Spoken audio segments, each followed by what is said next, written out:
할렐루야. 하나님의 큰 은혜가 오늘도 함께한 우리 모든 성도들에게 가득하기를 주님의 이름으로 축원합니다. 하나님의 경륜 가운데 이루어지는 인간의 역사는요, 사람을 통해서 이루어집니다. 그렇기 때문에 하나님께서 가장 적절할 때에 그의 합당한 인물을 택하여서 하나님의 뜻을 이 땅에 이루어가는 것을 볼 수 있습니다. 이것은 하나님의 역사를 이루기 위한 교회의 사역도 마찬가지입니다. 여러분, 이스라엘의 역사를 보십시오.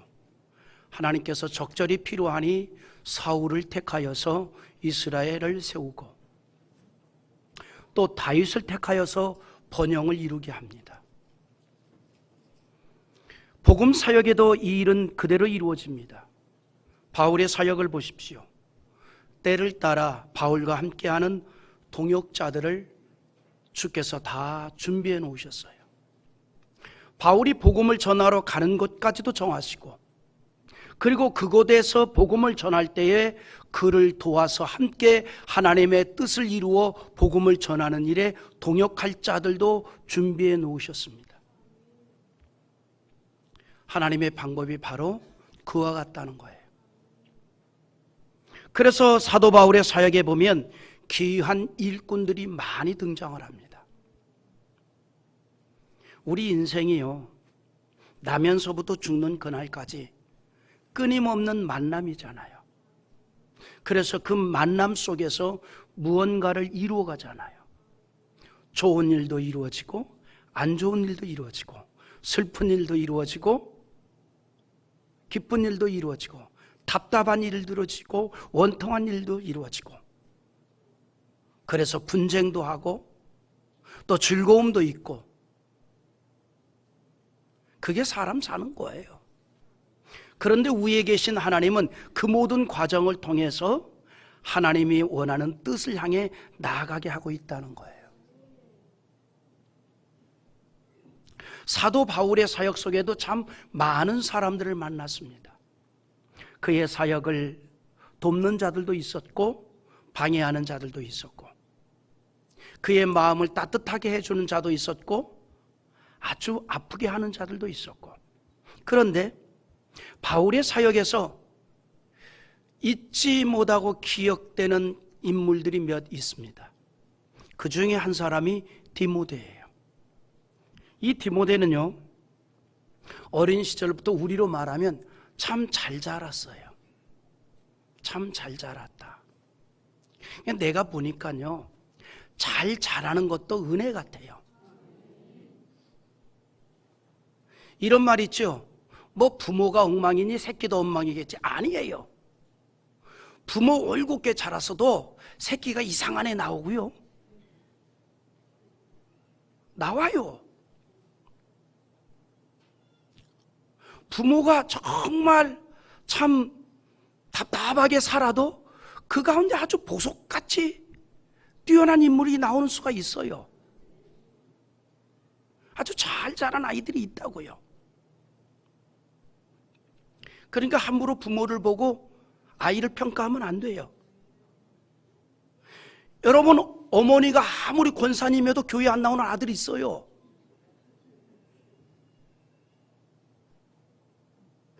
그런데 아버지가 박수고 어머니가 무당인데도 그 가운데 목사가 나온 사람도 있어요. 그 간증하는 목사님 있잖아요.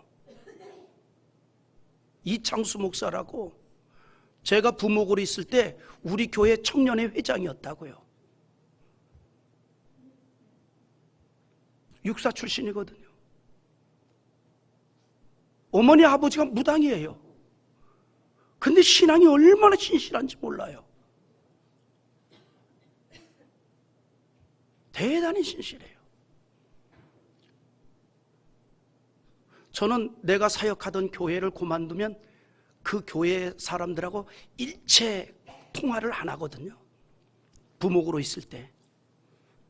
왜냐하면 나는 현실에만 충실하자. 거기까지 정신 팔릴 때가 어디 있어요. 내가 우선 맡고 있는 여기만 충실해야지. 저는 그래서 창대교회만 오로지 생각하잖아요. 뭐 다른 교회 생각할 거 뭐 있어요? 거기는 거기 맡을 목자들이 따로 있는데 오로지 여기만 죽기 살기로 하는 거지. 그래서 제가 부목으로 있었거나 전도사로 있을 때 그만둔 교회하고는 전혀 연락을 안 했어요. 그래서 그 청년이 참 신실했는데 나중에 어떻게 됐는가 했더니 목사가 됐더라고요.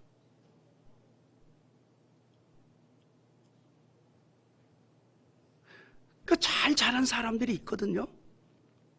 그것도 은혜예요. 그것도 은혜라고요. 디모데가 잘 자랐어요.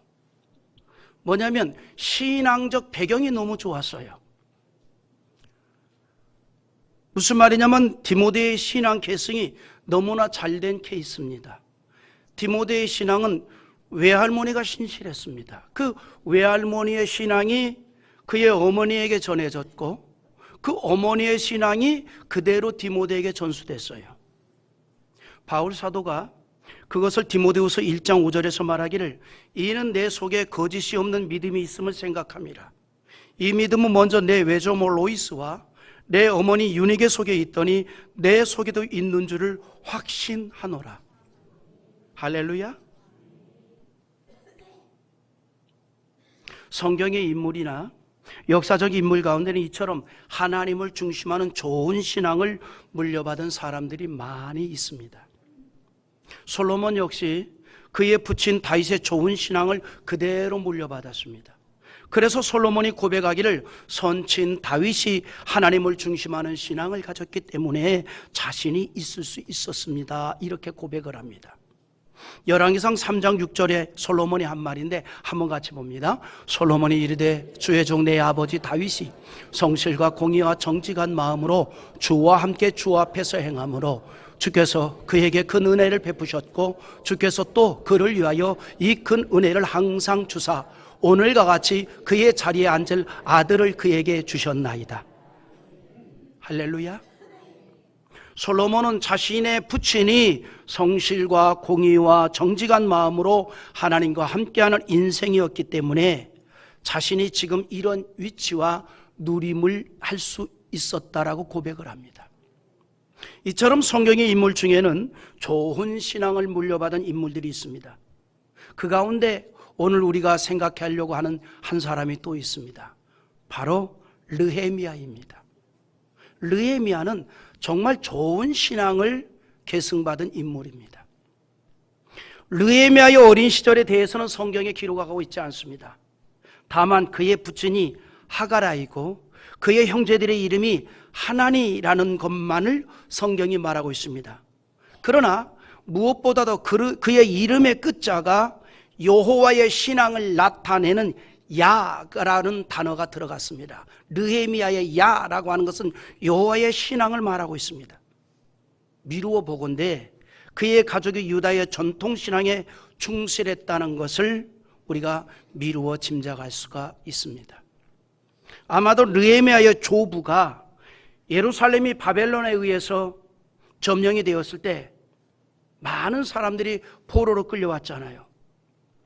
그때 아마 포로로 끌려왔을 것이고 느헤미야는 스룹바벨이 1차로 예루살렘으로 귀환할 즈음이나 혹은 그 이후에 포로 지역에서 태어났던 인물로 추정합니다. 그러니까 예루살렘이나 이스라엘 땅에서 태어난 게 아니라 포로 지역인 바사에서 태어났다 이 말입니다. 다시 말해서 느헤미야는 포로의 신분으로 이방 땅에서 태어난 인물입니다. 그런데 이방 땅에서 태어났으니까 그 나라에서는 이방인이죠. 그 느헤미야가 바사 왕 아닥사스다 왕이 통치할 때에 대단히 중요한 공직을 맡았어요. 세상으로 말하면 출세했다 이 말입니다. 포로로 끌려간 그 3세가 아닥사스다 왕의 가장 중요한 공직을 맡았다는 거죠. 느헤미야가 맡은 직위가 뭐였냐면 왕의 술을 맡은 관원이었습니다. 그게 무슨 대단한 권력이냐 그러는데 여러분 당신은 그게 굉장한 권력인 게 그 느헤미야의 이 신분이 술 맡은 관원입니다. 다시 말해서 왕과 가장 가깝게 지내는 사람이 바로 이 술 맡은 관원이에요. 당시에 술 맡은 관원의 직책은 왕이 마시는 술을 관할하여 술잔을 가지고 왕 앞에 직접 나갈 수 있는 고위 관직이었습니다. 또한 술 맡은 관원은 왕의 음식과 왕의 술에 독이 들어있는가 먼저 맛을 보기도 하고, 또 왕의 침실을 맡아 관리하는 일을 해서 경호하는 일을 같이 하는 그러한 직분을 맡은 자들이 술 맡은 관원이었습니다. 따라서 그의 직분상 왕과 가장 가까운 관계가 될 수밖에 없었던 거예요. 군대 갔다 온 분들은 알 거예요. 보직이 얼마나 중요하다는 거. 보직이 중요하잖아요. 똑같은 계급이어도 보직이 무엇냐에 따라서 완전히 다르잖아요. 이 술 맡은 관원은 이런 이유 때문에 왕의 행정에 큰 영향력을 미쳤다는 사실입니다. 술 맡은 관원은 당시에 군대의 총사령관보다 실제적으로 더 큰 영향력을 행사할 수 있는 직책이었어요. 쉽게 말하면 느헤미야는 당시의 권력과 부를 다 누릴 수 있는 그런 자리에 있었다는 겁니다. 그냥 그대로 살면 행복했을 거예요. 부귀영화 다 누릴 수 있는 자리에 있었기 때문입니다. 그러던 어느 날 느헤미야가 자기의 조국 이스라엘에 대한 소식을 듣고 슬픔에 빠집니다. 예루살렘은 초토화되었고 성벽은 무너졌으며 사람들의 삶이 매우 빈곤하다는 거예요. 아마 느헤미야는 항상 어떤 생각을 가지고 있었냐면, 자기가 비록 포로 지역에서 태어난 인물이지만 우리는 언젠가는 하나님이 주신 땅으로 돌아가야 될 인생이다. 그러한 그 야훼 하나님에 대한 신앙으로 인하여서 그 의식을 가지고 있었던 것 같아요. 그래서 할아버지의 조국 이스라엘 땅에 돌아가서 살아야 할 것이란 생각이 지배적이었던 것 같습니다. 그런데 어느 날 그 땅에 대한 소식을 들으니 너무 절망적이라는 거죠. 앞으로 자기가 돌아가서 살아가야 할 그 땅, 이스라엘의 지금 형편이 너무 어렵다는 거죠. 그 절망적인 소식을 듣고 그가 한 일이 뭐냐면 하나님께 조국을 위해서 기도했다는 거예요. 뭘 얘기하냐면, 느헤미야는 지금 포로 3세입니다. 그럼에도 불구하고 이방 땅에서 태어났지만 야훼 하나님에 대한 신앙이 계속 계승되어 있었다는 거예요. 신앙은 환경을 초월해서 계승될 수 있어야 합니다. 우리가 좋은 신앙 간직하다가 좋은 신앙을 다음 세대에 넘겨줄 수 있기를 기대합니다. 이것이 우리 시대의 사명인 줄 믿습니다. 그래서 그가 예루살렘의 소식을 듣고 너무 안타까워서 하나님께 기도를 하는데, 우리 1장 3절과 4절 한번 읽어보겠습니다. 시작. 그들이 내게 이르되 사로잡힘을 면하고 남아있는 자들이 그 지방 거기에서 큰 환난을 당하고 능욕을 받으며 예루살렘 성은 허물어지고 성문들은 불탔는 한지라 내가 이 말을 듣고 앉아서 울고 수일 동안 슬퍼하며 하늘의 하나님 앞에 금식하며 기도하며. 그러니까 조국의 그 처참한 소식을 듣고 식음을 전폐하고 눈물을 흘리며 기도했다는 거예요. 애국자지요. 여러분, 나라와 민족을 위해서 금식하면서 식음을 전폐하고 정말 통곡하며 울어본 적 있습니까?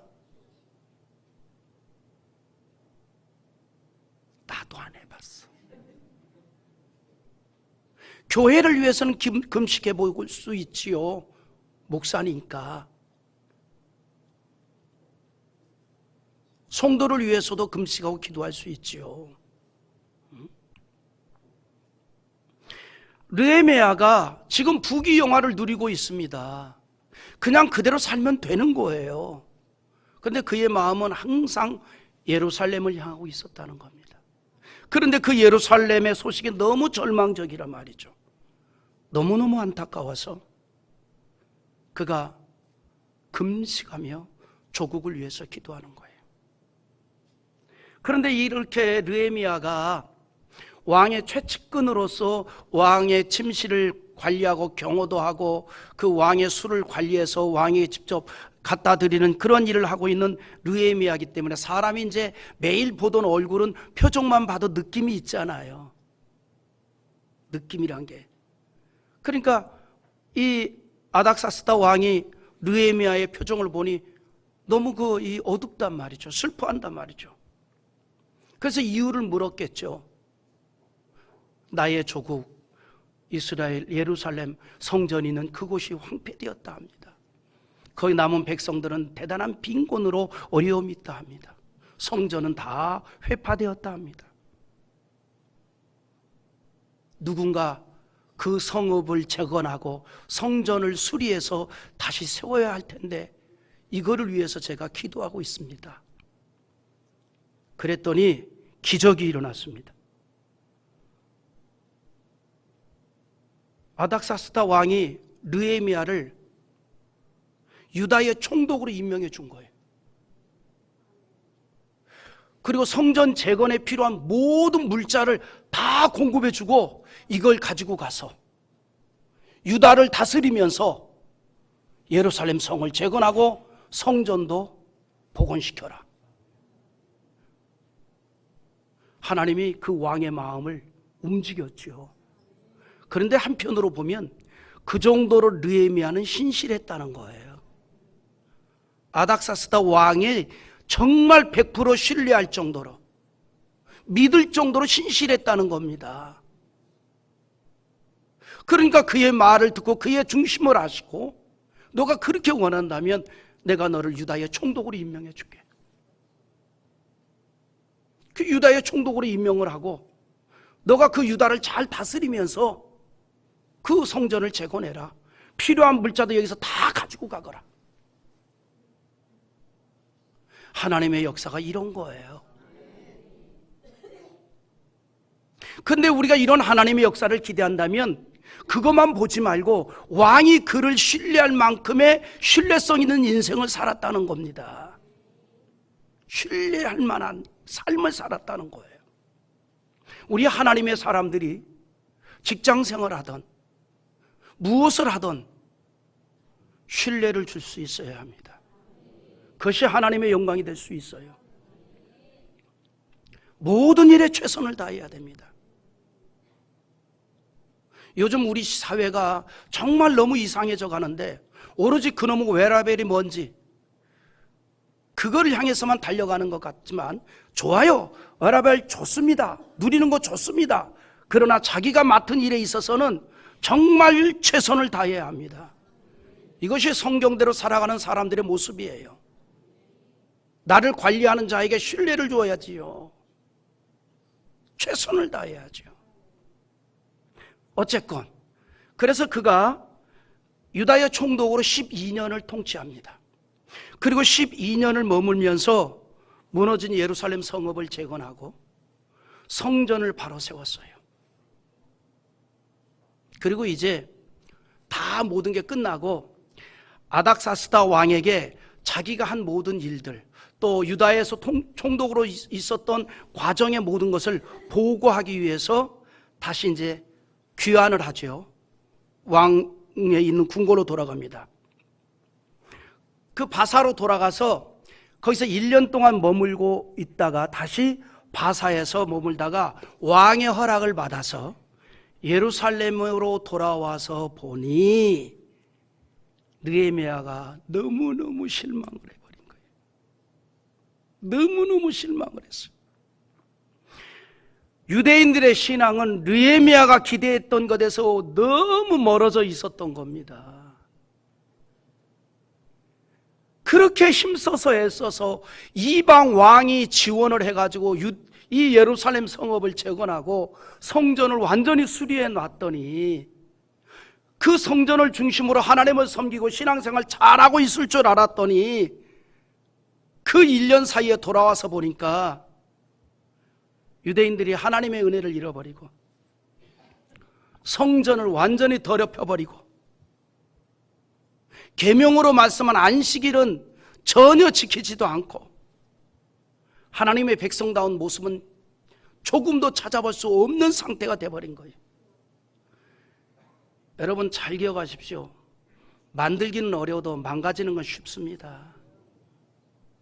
그렇잖아요. 나 저 아래 도안 지구 재건축하면서 철거하는 거 보니까 하루 지나가면 건물 하나 없어지고 또 하루 지나가면 또 건물 하나 없어지고 이제 다 얼어버렸대. 짓는 건 어려워도 허무는 건 쉬워요. 우리 인생도 마찬가지입니다. 망가지는 거 쉬워요. 신앙도 마찬가지입니다. 은혜 받기는 어려워도 그 받은 은혜 없애버리는 거 쉽습니다. 불과 1년 만에 성전이 완전히 회파되어 버렸어요. 하나님의 은혜를 잃어버리고 유대인들이 이방인과 똑같이 사는 겁니다. 그러니까 느헤미야가 너무 가슴이 아픈 거죠.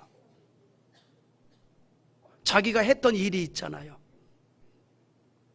이에 느헤미야가 백성들의 그릇됨을 책망하고 신앙 개혁을 단행합니다. 오늘 말씀이 개혁하는 느헤미야의 모습 일부분을 보여주고 있습니다. 느헤미야는 앞서 말씀드린 대로 포로 1세가 아니에요.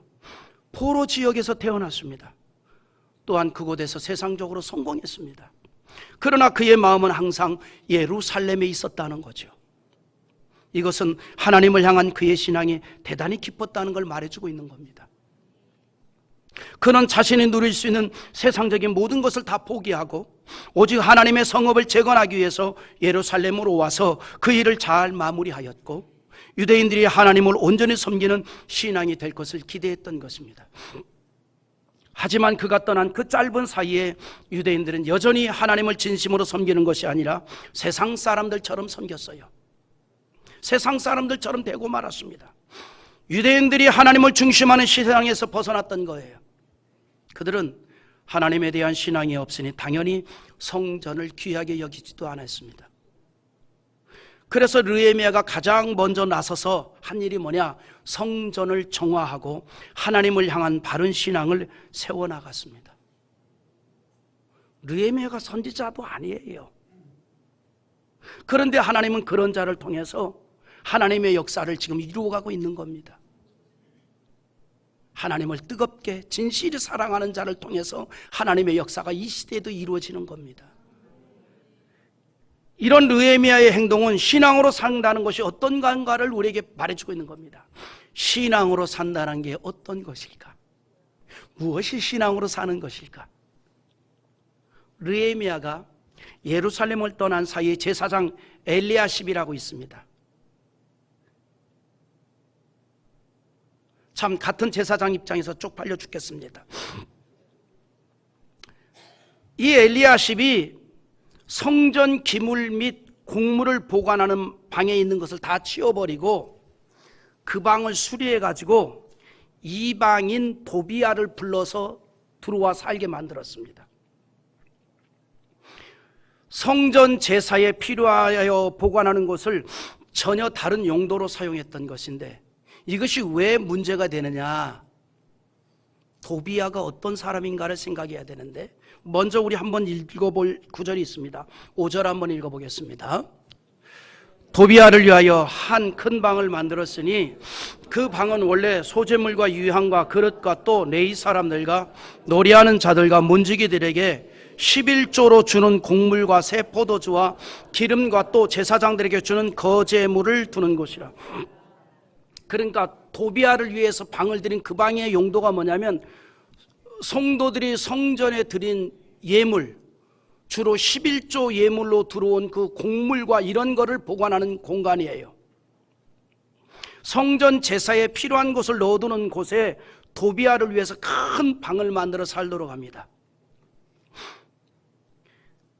그러니까 성전의 법도를 무시한 채 도비야를 성전 안으로 끌어들였는데 성전 안에 큰 방에는 있어야 할 것과 없어야 할 것이 서로 바뀌어진 겁니다. 제사장이 있어야 할 성전에 하나님을 부정하는 이방인이 들어와 살게 만들었던 거예요. 주객 전도라는 말이 있죠. 주인과 손님이 바뀌었습니다. 본질이 바뀌어버린 겁니다. 본질이. 우리의 일상에도 그럴 때가 있잖아요. 본질이 바뀌어버릴 때가 있습니다. 예수님 시대에 예루살렘 성전도 그런 때가 있었어요. 성전 뜰은 성전 제사를 드리러 오는 사람들이 기다리고 준비하는 경건한 곳이 아니라 장사꾼들이 운집하여 장사터로 만들어버렸어요. 성전 제사에 필요한 양과 비둘기들을 원거리에서부터 가지고 올 필요 없이 그곳에서 직접 살 수 있도록 그런 것들을 파는 사람들이 몰려들었습니다. 그러다 보니 성전에서 기도 소리는 안 들리고 짐승 소리와 장사꾼들의 외치는 소리만이 크게 들렸습니다. 성전들이 각양의 번제물을 파는 장소가 되었고 환전하는 장소가 되었습니다. 짐승들의 소리와 장사하는 사람들의 소리와 그리고 짐승의 오물 등으로 인하여 이곳은 하나님에 대한 참된 예배를 드리는 공간이 아니라 시장터가 되어버리고 말았습니다. 예수님께서는 성전 뜰을 장사치들의 이익을 위한 공간으로 만들어 보신 것에 대해서 책망을 합니다. 그래서 성전 안에서 매매하는 모든 사람들을 내어 쫓고 장사하기 위해서 마련한 모든 기물을 엎어버렸습니다. 왜 예수님께서 이렇게 하였을까요? 그것은 목적이 변해버린 것에 대한 책망입니다. 성전을 하나님께 제사하고 기도하기 위한 공간입니다. 그런데 그 본래의 의미가 상실되었던 것입니다. 본질이 변해버린 거예요. 여러분, 이와 같이 하나님은 우리 신앙의 본질이 변하는 것을 원치 않습니다. 우리의 신앙은 세상에 오염되지 않아야 하고 순전해야 합니다. 진리 안에서 변함이 없어야 합니다. 그렇게 되기 위해서 우리가 신앙에 있어서 진심이 되어야 하고 진실이 되어야 합니다. 여러분, 사람들 가운데에 어떤 취미에 진심인 사람들이 있잖아요. 조기 축구에 진심인 사람, 취미 활동이니까. 또 배드민턴에 진심인 사람, 어떤 사람은 조깅에 진심인 사람, 진심이 있잖아요. 차박에 진심인 사람, 골프에 진심인 사람, 심지어 먹는 것에 진심인 사람. 다른 건 양보를 해도 먹는 건 내가 절대로 양보를 못한다. 그 진심이 있잖아요. 그런데 우리는 무엇보다도 다 좋아요. 신앙의 진심이 되기를 바랍니다. 우리는 무엇보다도 신앙의 진심이 되어야 돼요. 나머지 것들은 2차, 3차, 4차의 문제예요. 제1의 문제는 신앙의 문제입니다. 이렇게 신앙의 진심이고 신앙의 진실한 자, 순전한 자 하나님께서 기억하시고 복되게 하는 줄 믿습니다. 욥기 8장 20절에 보면 이런 말씀을 합니다. 같이 읽어봅니다. 하나님은 순전한 사람을 버리지 아니하시고 악한 자를 붙들어 주지 아니하시므로 웃음을 내 입에 즐거운 소리를 내 입술에 채우시리니. 하나님은 순전한 자를 버리지 않는데요. 하나님을 향하여서 진심인 자, 하나님을 향하여서 순진한 자, 하나님 기억하신다는 거죠. 우리가 이처럼 진심으로 신앙생활을 하며 순전한 신앙을 가진 사람이 되기 위해서 우리의 마음이 하나님을 향한 신앙으로 채워져야 합니다. 사람의 마음은요, 마치 커다란 방과 같아서 많은 것들로 채워지고 그 채워진 것이 행동으로 나타나게 되는 거예요. 그러므로 우리의 마음이 하나님을 향한 신앙으로 채워지도록 우리 마음을 지켜야 합니다. 다른 것이 내 마음에 들어오지 못하도록 지켜야 한다 이 말이에요. 잠언 4장 23절에 모든 지킬 만한 것 중에 더욱 내 마음을 지키라. 생명의 근원이 이에서 남이니라 그랬습니다. 영국의 단편 작가 스티븐슨의 작품 중에 우리가 잘 아는 지킬 박사와 하이드라는 소설이 있습니다. 스티븐슨은 그 소설에서 인간의 내면에 자리한 양면성을 보여주었습니다. 인간은요, 하나님의 종이 되어 선한 일에 열심히 있는 일꾼도 될 수 있지만 반대로 사단의 종이 되어 하나님의 뜻을 거역하고 죄악의 어둠에 매여 있을 수도 있습니다. 마음이 무엇으로 채워지는 것에 따라서 달라진다는 사실입니다. 우리가 순전하고 온전한 신앙이 되려면 우리의 마음이 하나님의 것으로 채워지기를 기대합니다. 무엇보다도 하나님의 말씀으로 채울 수 있기를 바랍니다. 르헤미야는 성전 안 큰 방에 있어야 할 것은 없고 도리어 없어야 할 도비아의 집기들로 가득한 것을 보고 심히 근심했습니다. 그리고 그것을 끌어냈어요. 우리 8절 9절 읽어보겠습니다. 내가 심히 근심하여 도비아의 세간을 그 방 밖으로 다 내어 던지고 명령하여 그 방을 정결하게 하고 하나님의 전에 그릇과 소재물과 유향을 다시 그리로 들여 놓았느니라. 느헤미야는 유대인들의 신앙이 이렇게 형편없어진 것에 대해서 너무너무 근심했다는 거죠. 그래서 예수님처럼 성전을 정화했습니다. 그 방을 정결하게 하고 그곳에 있어야 할 것을 자리하도록 했습니다. 대제사장 엘리야십이 성전 안에 이방인 도비아를 두었는데 그 일에 대해서 느헤미야는 뭐라고 얘기했는가 하니 악한 일이라 그랬어요. 도비아가 어떤 사람이냐면 느헤미야가 예루살렘 성을 쌓을 때 살발랏과 함께 극렬하게 방해했던 사람입니다. 그는 하나님의 백성들이 믿음으로 사는 것을 방해했던 사람이고 하나님의 역사를 방해했던 사람입니다. 그런 사람을 제사장 엘리야십이 성전 안에 거주하도록 만들었어요. 그렇다고 그가 바울처럼 회개했느냐? 그것도 아닙니다. 하나님께 제사 드려야 될 그 성전 안에 하나님을 거부하고 하나님을 부정하는 사람을 들여와서 거기에서 살게 만들었으니 당시에 유대인들의 신앙이 어땠는가를 가늠할 수가 있는 거예요. 성전을 귀하게 여기지 않았다는 겁니다. 느헤미야가 심히 근심한 것은 제사장을 위시하여 유대인들의 신앙이 너무너무 빈약해졌다는 겁니다. 성전 안에 하나님을 거부하는 사람들이 살게 하였다는 것은 성전에 대한 구별성이 없다는 얘기입니다.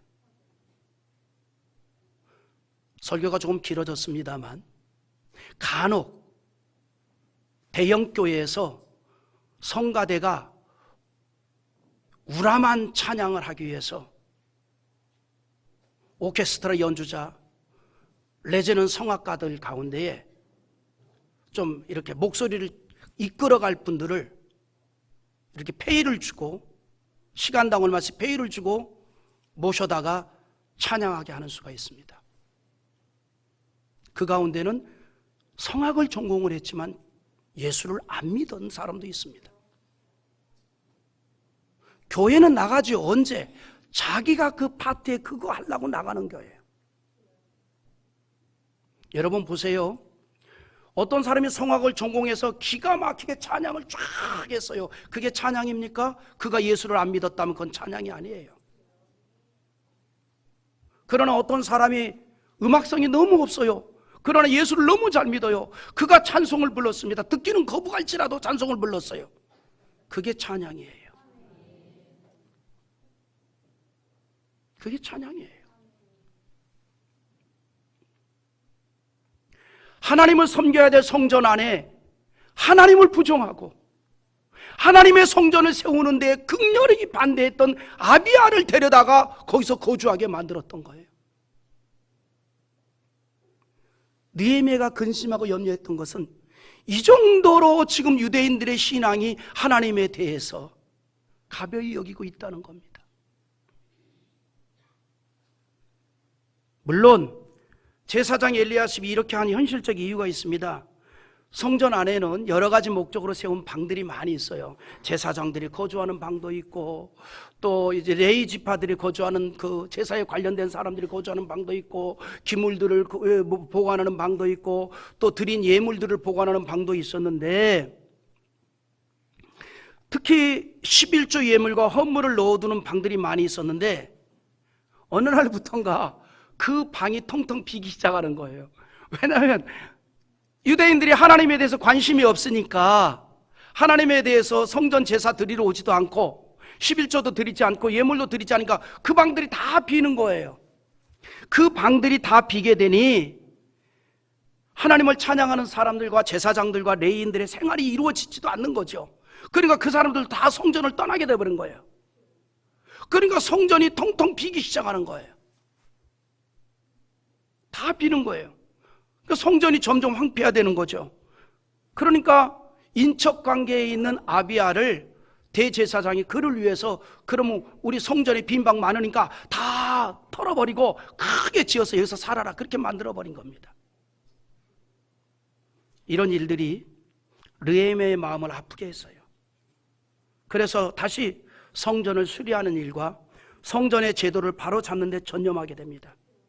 느헤미야는 성전을 정결케 하기 위해서 도비야뿐만 아니라 하나님의 성전을 모독한 제사장 엘리야십까지 완전히 축출시켜버렸어요. 하나님의 전을 원상복구시켜야 된다는 거죠. 그리고 느헤미야는 지도자들과 백성들을 책망합니다.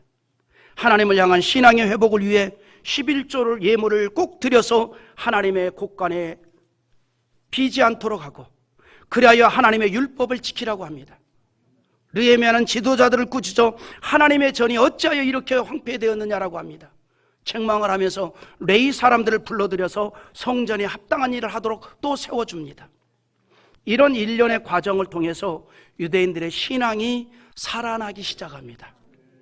온 유대가 곡식과 새 포도주와 기름과 11조를 가져다가 성전에 드리고, 제사장으로 하여금 성전의 풍성한 제사가 이루어지도록 했다는 거죠. 느헤미야에 의해서 성전 기능이 다시 회복되었습니다. 흩어졌던 레위인들이 성전으로 돌아오고, 백성들은 다시 11조 예물을 드리기 시작했는데, 이것은 백성들이 하나님을 생각하기 시작했다는 얘기입니다. 하나님에 대한 신앙적인 의식이 회복되었습니다. 우리 11절과 12절 한번 같이 읽어봅니다. 내가 모든 민장들을 꾸짖어 이르기를 하나님의 전이 어찌하여 버림바 되었느냐 하고, 곧 네 사람들을 불러 모아 다시 제자리에 세웠더니 이에 온 유다가 곡식과 새 포도주와 기름의 12조를 가져다가 곳간에 드리므로. 느헤미야는 이처럼 성전 제사를 회복하고 나서 유대인들에게 안식일을 거룩히 지키도록 그 다음엔 또 촉구합니다. 유대인들이 안식일을 지키는 것은 매우 중요한 일이기 때문이죠. 안식일은 하나님께 성별시키신 날입니다. 안식일을 지키지 않는 것은 율법을 범하는 것만이 아니라 하나님과의 관계 단절에 죄를 짓는 일입니다. 안식일은 하나님과 이스라엘을 연결하는 연결고리였던 거예요. 이 고리가 끊어지면 하나님과의 관계도 끊어지게 되는 겁니다. 하나님은 안식일을 통하여 이스라엘 백성들과의 관계를 굳건하게 세워나갔습니다. 그러므로 느헤미야는 이스라엘 백성들에게 안식일을 잘 지키도록 했어요. 그래서 안식일에 예루살렘 성 안에 들어와서 물건을 파는 것까지도 막고 안식일을 온전히 지키도록 했습니다. 우리가 신앙으로 산다는 게 바로 이런 거예요. 우리의 마음을 하나님의 말씀으로 채우고 하나님과의 관계가 항상 돈독되도록 힘쓰는 거예요. 하나님을 의식하면서 살아가는 겁니다. 그 일에 유익이 되도록 하나님께서 계명으로 규정한 것이 11조이고 안식일입니다. 그리하여 우리의 일상이 세상 사람들과 구별되라는 거예요. 11조와 안식일은 하나님의 백성을 신앙으로 지켜주는 계명인 겁니다. 예수님께서 제자들 두고 하였던 기도가 있어요. 우리 요한복음 17장 18절과 9절 읽어봅니다. 아버지께서 나를 세상에 보내신 것 같이 나도 그들을 세상에 보내었고 또 그들을 위하여 내가 나를 거룩하게 하오니 이는 진리도 그들로 진리로 거룩함을 얻게 하려 함이니이다. 아멘. 하나님께서 예수님을 세상에 보내어 하나님의 뜻을 이루게 하였듯이 예수님도 제자들을 세상에 보내어 세상에서 예수를 보이도록 한다는 거예요. 이게 우리에게 그대로 적용이 됩니다. 나를 통해서 예수가 보여지고 알려지는 것, 이게 신앙생활입니다. 우리가 신앙으로 산다는 것은 나의 마음을 말씀으로 채우고 거룩한 백성의 증표와 같은 11조와 주의를 통해서 하나님과 항상 교통하며 살아가는 겁니다. 오늘 여러분을 통해서 예수가 알려지길 원합니까? 여러분을 아는 사람들에게 이런 고정관념을 심어주십시오. 저 사람은 주일날 만날 수 없다. 천둥 번개가 쳐도 세상이 뒤집어져도 저 사람은 주일날 만날 수 없는 사람이다. 예수에 미친 인간이다. 주일에 미친 자다. 여러분을 아는 모든 사람에게 그런 고정관념이 심어지도록 만드십시오. 그것이 바로 나를 통해 예수가 전해지는 시작입니다. 그래서 느헤미야가 유대인들의 신앙을 회복하기 위해서 성전을 청화하고 성전 제사를 다시 회복하고 안식일과 11조를 강조했던 겁니다. 그리고 그런 신앙의 삶이 우리의 인생을 하나님의 복을 받게 하는 신앙이 되게 한다는 거예요. 베드로서 3장 14절에 보니 그러므로 사랑하는 자들아 너희가 이것을 바라보나니 주 앞에서 점도 없고 흠도 없이 평강 가운데 나타나기를 힘쓰라. 무슨 말입니까? 신앙에 흠 없이 주를 만나기를 힘쓰라는 겁니다. 우리가 신앙에 흠 없는 자로 힘쓰다가 주님을 만납시다. 르에미야는 포로 3세입니다. 이방 땅에서 태어났습니다. 그럼에도 그가 오히려 예루살렘에 사는 유대인들의 신앙을 바로 세우는 일에 쓰임을 받았습니다. 오늘 우리의 혈통을 통해서 느헤미야와 같은 신앙적 계승이 이루어지기를 주님의 이름으로 축원합니다.